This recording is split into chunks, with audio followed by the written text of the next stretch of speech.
এই গরিনে কোন যাচ্ছিস? মাইরো না, মাইরো না। বাপ বাপ আমাকে মাইরো না।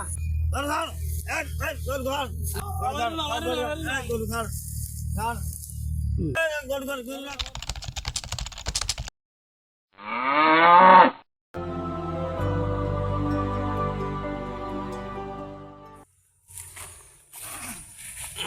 দাদা এটি খবর দিলে আসলাম তো।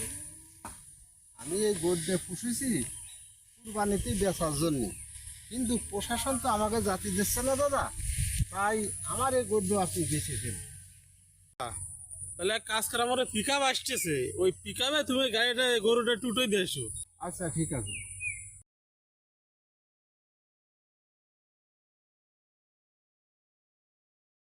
দূর দাদা, বিসিবি নতুন বিধায়ক রেখাপাত্র গাড়ি আটকায় কাটছে।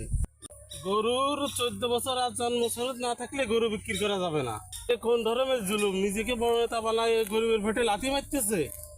দাদা আমরা তো তাহলে শেষ দাদা। মানুষজন বাড়ির পারে এসে তাগাদা দিচ্ছে দাদা, বউ লোন নিছিল, বাড়ির পারে লোকজন এসে তাগাদা দিচ্ছে দাদা। খুব বাড়ির পাশের বৌদির 3 লাখ টাকা দিন যদি শোধ না করতে পারি তাহলে আর কোনো রকম আর আমার বাঁচার কোনো কায়দা নেই দাদা। আচ্ছা ঠিক আছে দাদা, তাহলে চলো দেখি কি করা যায়।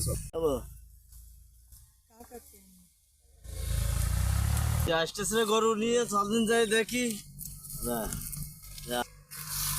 এই গরিনে কোন যাচ্ছিস? ওই খুব দালাল হয়েছে না, হিন্দুর গরু বেঁচে দাও। গরু নিয়ে আসছিস? হ্যাঁ দালালি পাইছাও, এই মুসির গরু বেঁচে নিয়ে আসছিস। গরু বেঁচে দাও, গাছে বেঁধে থবো। হ্যাঁ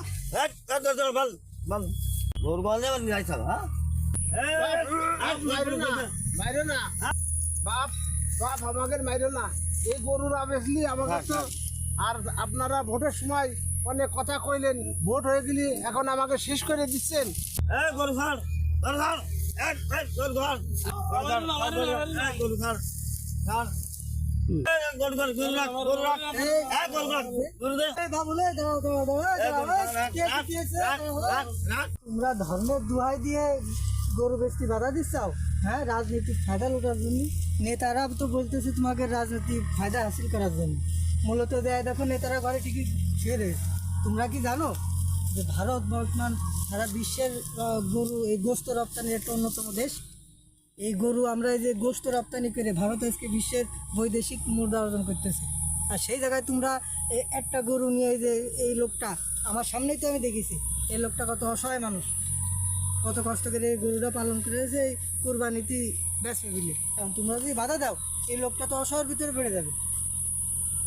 বড় নেতারা তো ঠিকই আছে, তোমরা কেন সাধারণ মানুষের উপর জুলুম করতে চাও? ঠিক আছে হুজুর, আমরা হুজুরকে ঘুরে এরকম করছিলাম, এখন আর করবো না।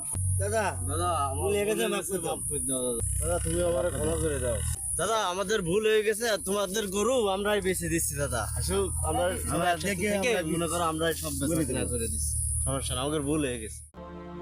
ধর্মের নামে উগ্রতা ছড়ানো যতটা সহজ, ক্ষুধার জ্বালায় জ্বলতে থাকা একটা পরিবারকে বাঁচানো ঠিক ততটাই কঠিন। উগ্রতা সমাজকে ধ্বংস করে, আর সম্প্রীতি সমাজকে বাঁচিয়ে রাখে। তাই আসুন ধর্মের দোহাই দিয়ে অন্যের জীবনে কিংবা ইবাদতে বাধা সৃষ্টি না করি, বরং মানুষ হিসেবে মানুষের পাশে দাঁড়াই।